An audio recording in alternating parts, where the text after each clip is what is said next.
3 before, इसको हम non finites की श्रेणी में, और एक चैप्टर ही हम अलग लेने वाले हैं नॉन फाइनाइट, इसमें हम विस्तार से इसकी चर्चा करेंगे।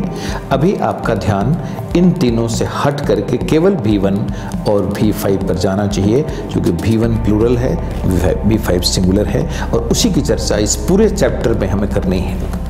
तो इस दूसरे नियम से कि अगर सब्जेक्ट प्लूरल होगा तो वर्ब भी प्लूरल होगा, इस नियम को सत्यापित करने के लिए हम क्या करेंगे, हम एग्जाम्पल दे रहे हैं आपको। जैसे दे किल टाइम, किल हमारा वर्ब है, दे जो हमारा सब्जेक्ट है सेंटेंस का वो प्लूरल है। तो सब्जेक्ट प्लूरल है तो निश्चित रूप से इसमें जितने भी एग्जाम्पल्स देंगे उसमें सारे वर्ब प्लूरल होंगे।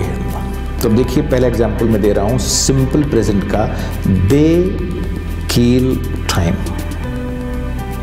दे प्लूरल, किल प्लूरल, चूंकि किल वर्ब का V1 है, ये हमेशा प्लूरल होता है। फिर दूसरा एग्जाम्पल प्रेजेंट कॉन्टिन्यूअस का, they are killing time. They plural तो are helping verb plural, is नहीं लगा रहा हूं मैं इसमें।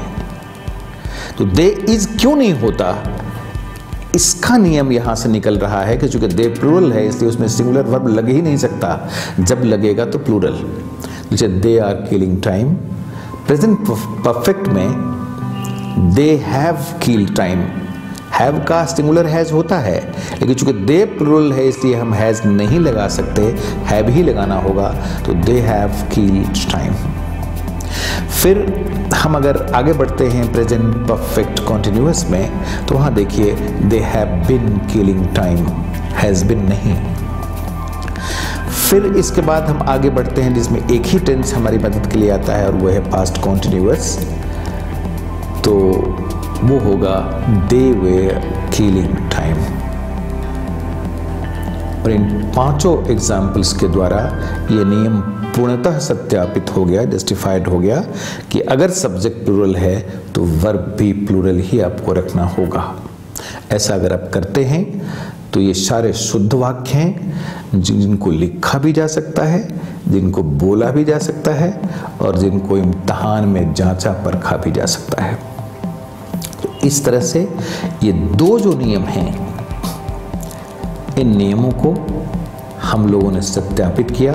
अब इन दो नियमों से बहुत सारे नियम निकलते हैं। नियम दो ही हैं, याद रखिएगा, नियम अधिक नहीं हैं। सिचुएशंस आपके सामने अब आने जा रहे हैं अलग अलग, और उन सिचुएशंस में आपको देखना है कि हमारा सब्जेक्ट क्या है। आपको आइडेंटिफाई करना है कि ये सब्जेक्ट सिंगुलर है कि प्लूरल। अगर आपने आइडेंटिफाई कर लिया कि ये सब्जेक्ट सिंगुलर है तो निश्चित रूप से फिर वही नियम कि तो वर्ब भी सिंगुलर देना होगा। आपने अगर आइडेंटिफाई कर लिया कि ये सब्जेक्ट प्लूरल है तो वर्ब भी प्लूरल ही आपको लगाना होगा। और इन्हीं दो बातों को, मूल दो यही बात है, मूल दो यही नियम है, और इन्हीं नियमों को डिफरेंट सिचुएशंस में हम चेक करते चलेंगे, देखते चलेंगे, समझते चलेंगे।